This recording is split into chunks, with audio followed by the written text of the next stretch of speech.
मेरा मानना है कि भारत की अमर गाथा है, जो नारी अस्मिता, नारी सम्मान और नारी स्वावलंबन का एक नई प्रेरणा हम सबको प्रदान कर रहा है। मैं आभारी हूं, अभी यहां पर महाराणा साहब ने जो बात यहां पर कही है, और मैं सही बता रहा हूं, हम लोग आज उत्तर प्रदेश में अगर कुछ कर पा रहे हैं तो तेज इसी राजस्थान का तेज है, यही चित्तौड़गढ़ का तेज है।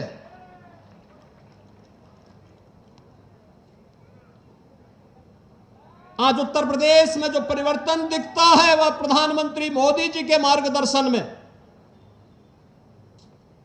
उसके पीछे राजस्थान की इस वीर भूमि का भी योगदान है, क्योंकि मेरे पूज्य दादा गुरु इसी भूमि से गोरखपुर गए थे।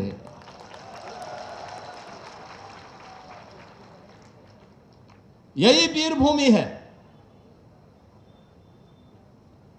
और इसीलिए मुझे लगता है जब भी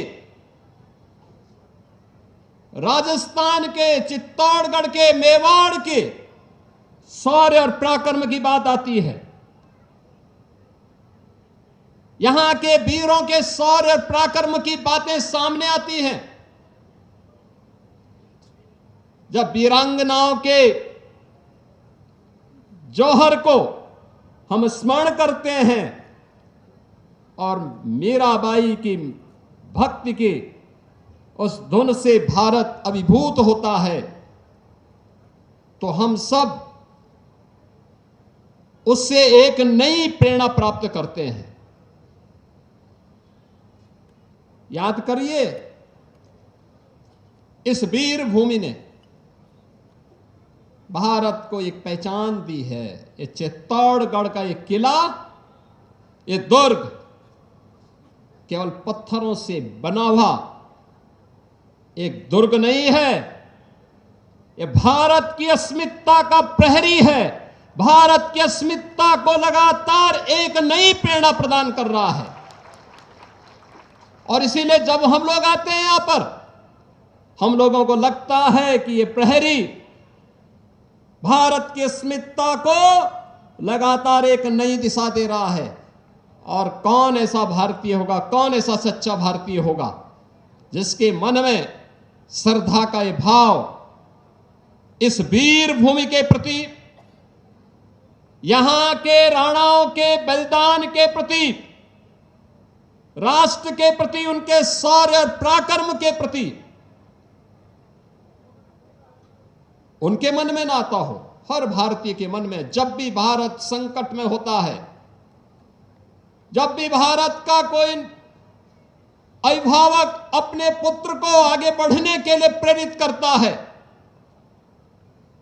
आप देखते होंगे हर भारतीय के मन में 3 नाम अक्सर आते हैं। महाराणा प्रताप का नाम आता है, छत्रपति शिवाजी महाराज का नाम आता है, गुरु गोविंद सिंह जी महाराज का स्मरण आता है।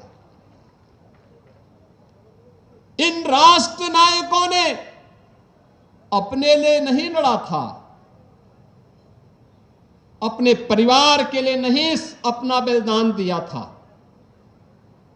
इनका संघर्ष देश के लिए था, धर्म के लिए था। इनका संघर्ष सत्ता के लिए नहीं था। ये सत्ता का संघर्ष नहीं था, साम्राज्य का संकट का भी कोई संघर्ष नहीं था। ये धर्म और अस्मिता का संकट था, भारत की अस्मिता का संकट था, भारत की स्वाधीनता का संघर्ष था। और उस संघर्ष के लिए उन्होंने उस हर चुनौती का सामना किया, चट्टान की तरह उसके सामने खड़े हुए और उसका मुकाबला करके उसको नेस्तनाबूद करने का काम भी किया।